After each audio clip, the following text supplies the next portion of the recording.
बिल्कुल निस्वार्थ, कोई पैसा नहीं, कोई सेवा, कोई चंदा नहीं, कोई सामान, रोटी डाल, रोटी लगोटी कुछ नहीं मांगा। और 12वां संदेश ये 13वां लग गया है। तो मैं भी विराम लेना चाहता हूँ कि जब घर में घर वाले नहीं सुनते तो किसको सुनाए। घर वाले नहीं मान रहे, घर वाले कह रहे गुरु मर गया, तो दुनिया के लोग तो कहेंगे ही। और घर में झगड़ा, घर का झगड़ा खतरनाक होता।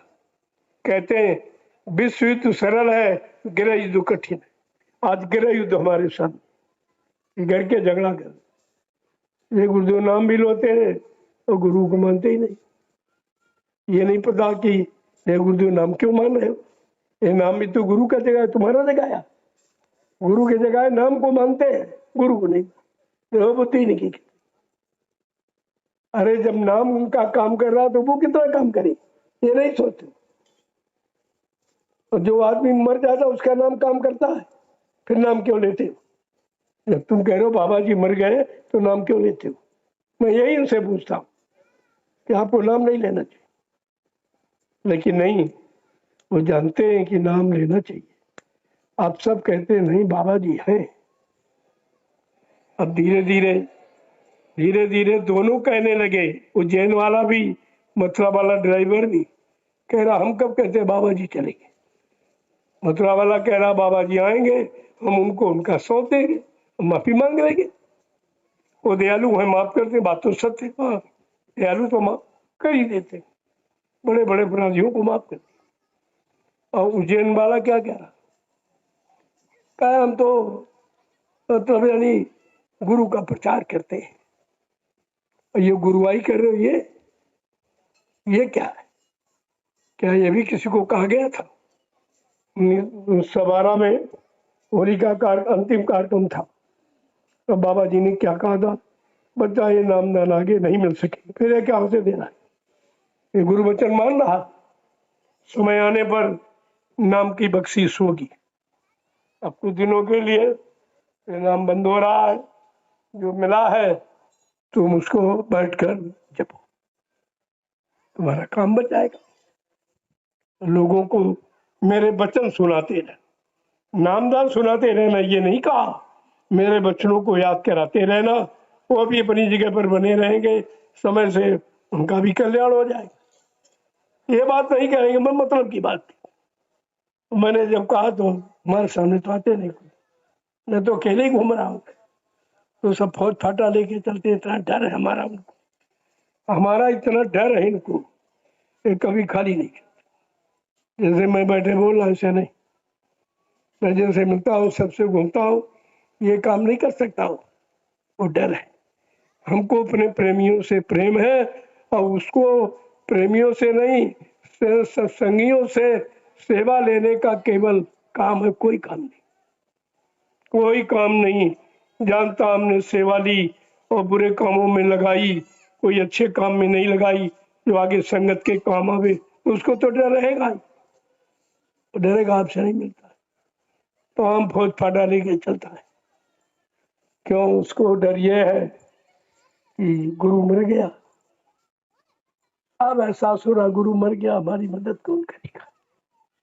तुमने कहा अभी क्या, आगे और समय आ रहा, चिंता मत करो, जो तुमने किया है तुम्हारे किए का फल तुम्हें मिलेगा, कोई नहीं रोक पाएगा, इसे कोई रोक नहीं सकता। ये सबसे बड़ा जघन्य अपराध है जो अपने गुरु को मुर्दा कह रहा है, ये छोटा मोटा नहीं। और जो कह रहा और जिसका लोग सहयोग कर रहे हैं, आपको भी वही सजा मिलेगी। चोर के साथ रहने वाले को चोरे जैसी सजा मिलती है, वो माफ नहीं होती। लेकिन आपको समझना चाहिए था, आपको सत्संगी ढूंढना चाहिए। सत्संगी है, मथुरा वाला ड्राइवर सत्संगी है, वो नामदानी है, वो शाकाहारी है, वो गुरु महाराज का शिष्य है, या संस्था का मेंबर है, वो तो कुछ नहीं है, कुछ भी नहीं। इसीलिए हमारे सामने आता नहीं। जो मेंबर ट्रस्ट का होता है उसको अधिकार होता है, वो आश्रम के काम को कर सकता। अगर मेंबर नहीं है कोई अधिकार नहीं। न मथुरा वाला मेंबर है, न उज्जैन वाला मेंबर है, ये दोनों अपराधी हैं, और आगे उनको सजा मिलेगी। चिंता मत करिए, आप देखिए इनके अपराध की कितनी बड़ी सजा। कि ये मेंबर नहीं है, ये अपना ट्रस्ट कह रहा, और तुम ट्रस्ट भी नहीं जानते हो, ट्रस्ट की मर्यादा भी नहीं जानते हो कि ट्रस्ट में क्या लिखा है कि ड्राइवर ट्रस्ट का व्यक्ति नहीं होता, तो संगत का व्यक्ति नहीं होता, प्राइवेट नौकर होता है जो रखा जाता है पैसे पर। आज भी वो ड्राइवरी का पैसा ले रहा, अपने को ड्राइवर ही घोषित कर रहा, अपने बचने का उपाय ढूंढे कि मैं तो ड्राइवर हूं, अब तुम मरे जाओगे जो पीछे दौड़ रहे हो, तुम क्या हो?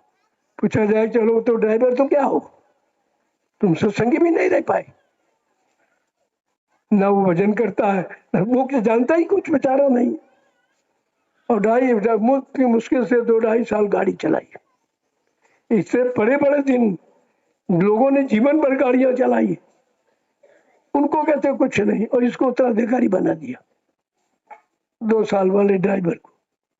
इतना सरल है, इतनी बड़ी संगत का उत्तराधिकारी बनना तो सरल काम है।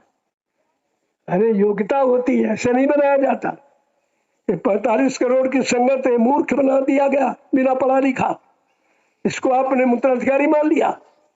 कितना पढ़ा मैं तो आपको, मैं 8 दर्जा पढ़ा, 8 दर्जा पढ़ा, 8, और तुमने उत्तराधिकारी मान ली। इतनी बड़ी संगत 45 करोड़ की, क्या कोई पढ़ा लिखा नहीं था? क्या कोई सत्संगी नहीं था? क्या कोई टाटधारी नहीं था? टाटधारियों को लानत है, चिल्लू भर पानी में डूब के मर जाना चाहिए। तुमने तपस्या की है, आदेश तुमने माना गुरु का, भजन तुमने किया, सेवा तुमने की, और सेवा तुमने थी, और गद्दी पर बैठ गया ड्राइवर। शर्म नहीं आती तुमको? गुरु गद्दी का अपमान हो रहा और बड़े सहयोगी बन गए हो। मूर्खता पर लानत है तुम्हारी, समझना चाहिए तुमको। मैंने सब बताया, ये सब कार खोल कर, कोई छिपाई बात नहीं है कि अभी समझ जाओ। ऐसे से बहुत होशियार रहो, ये काल का पक्का जीव है, काल का, इस दयाल का नहीं है जो दयाल का अपमान कर रहा, दयाल की गद्दी पर अपना बैठना।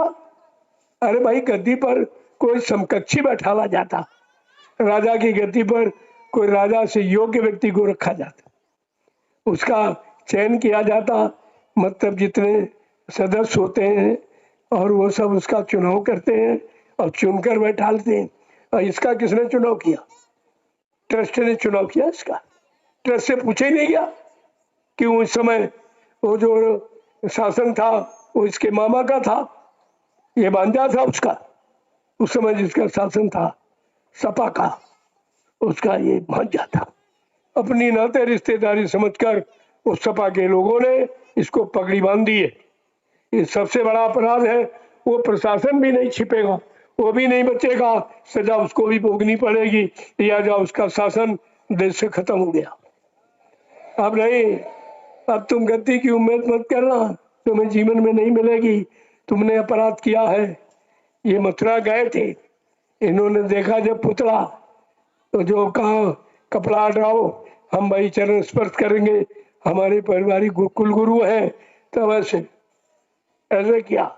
इसी ड्राइवर के पिता ने ऐसे किया, और समझ गए मुलायम सिंह जी पर से फूल फेंक कर गए, चले गए, लेकिन हकीकत नहीं गई। जब प्रणब मुखर्जी राष्ट्रपति बना तो उसको मालूम ने कहा, भाई आप तो देखने गए थे अंतिम संस्कार, आपने क्या कहा? वहां तो पुतला था।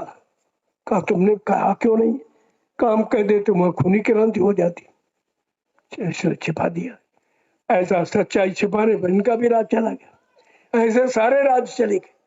बाबा जी के पीछे जिसने कुछ किया, मुसम्मत ने किया तो मारी गई, राज भी खत्म। और फिर ये सपा बसपा आई, उसने कहा अरे बाबा जी के बाद मथुरा में जो मैं चमड़ा उद्योग खोलूंगी, एकदम साफ हो गई, लो खोलो जाके, नाम निशान खत्म हो गया। और सपा ने किया कि देखकर हकीकत सच्चाई नहीं बताई, इनकी बेइज्जती चली गई। अब ये बचा है, देखो क्या करता है, क्योंकि अंतिम है ये, सारा अपराध इसी पर लगेगा जो अंत में रहता है। जो अंत में पकड़ा जाता है उसको चोर के सारा अपराध उसी पर लगता है। इनको भी होश नहीं है, बेहोश है ये। लेकिन मैं बराबर संदेश दे रहा हूं, मेरे अलावा हिंदुस्तान में कोई नहीं बोलता, सब चुप है, सब मौन है, सबके अंदर डर भरा हुआ। लेकिन मैं सच्चाई को कहने में कमजोर नहीं हूं, उसे जरूर कहता हूं, उसे जरूर कहता हूं। अगर नहीं कहूंगा तो समय पूछेगा हमसे भी कि आप जानते थे क्यों नहीं बताया। आप भी डर गए, आप स्वार्थ लोभ लालच में आ गए, क्या गद्दी के लालच में, क्या धन के लालच में। जब मैं कुछ लेता ही नहीं हूं तो लालच किस बात का। तो हमें सत्य कहने में कोई डर नहीं, और मैंने कसर भी नहीं रखा। मैंने बुराई के दृष्टिकोण से नहीं कहा, हकीकत की, क्योंकि सत्य कड़वा होता। जो सच्चे ईमानदार उनको अच्छा लगता, मीठा लगता, लेकिन जो धोखा देने वाले, दगाबाजी करने वाले, झूठ बोलने वाले, उनको सत्य कड़वा लगता, उन्हीं को कड़वा लगता। लेकिन कड़वी तो दवा भी होती है। अगर कड़वी ना हो तो रोग का निवारण नहीं करेगी। वचन कड़वे ना हो तो सच्चाई को नहीं ला सकती। आपको इस पर विचार करना चाहिए। इसलिए 2 दिन बचे हैं, सत्संग करो, ज्यादा अच्छा है। तुम तो स्वस्थ हो जा रहे हो, मैं स्वस्थ हूं, तुम्हारे लिए मर रहा हूं कि चलो किसी तरह 2 दिन पूरे हो।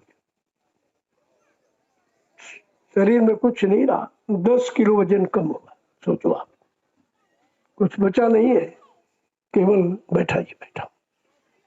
लेकिन सोच रहा हूं कि अंतिम श्वास तक सेवा करता रहूंगा, इससे पीछे नहीं उठूंगा। एक बार मौत से भी कह दूंगा, ये जरा रुक जा, संदेश दे लूं, ऐसे नहीं जाऊंगा, तुम ऐसे ले भी नहीं जा सकते। तो इसलिए बात को समझो आप। जय गुरुदेव। जब कोई बीमारी आती है तो उससे कहता जरा हट जा, 1-2 घंटे के लिए संदेश दे ले, सत्संग हो जा, फिर आ जाना, तेरा स्वागत करूंगा, फिर आ जाना। ऐसे ऐसे करके मैं अभी 4 कार्यक्रम बड़े बड़े करके आया। लोगों ने देखा कि बहुत हालत खराब, बैठ नहीं सकते, लेकिन पता नहीं बोलते कहां से।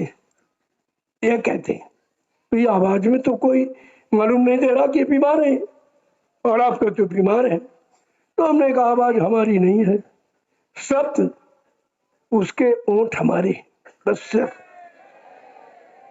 शब्द उधर से आ रहा, ओंठ इधर से हिल रहा, बस ये समझिए आप।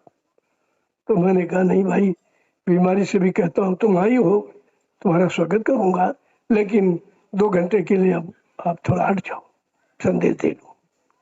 संदेश देता, उसके बाद फिर बीमार का बीमार। तो ये लोगों ने देखा भी पिछले कारकों कि कितनी स्थिति खराब थी, लेकिन संदेश से मुखरण अलग नहीं हुआ।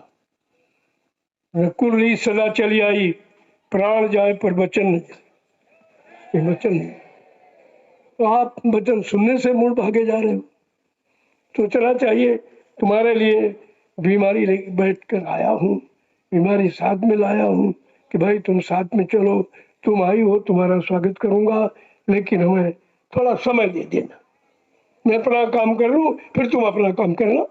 हम कब मना करते कि तुम ना आओ, मैंने तो कभी तुमसे नहीं कहा ना आओ, भाई तुम आई हो तो तुम्हारा स्वागत है। और कहा तुमने बहुत अपराध लादा है, जीवों का, पापियों का, इतना अपराध लादना चाहिए। कहा नहीं, वो हमारा कर्तव्य है, तुम अपना कर्म करो, जो तुमको बीमारी की सजा आजादी नहीं दे लो, लेकिन हमारे इस अपराध को तुम नहीं कुछ क्षमा कर सकती हो, माफ कर सकती।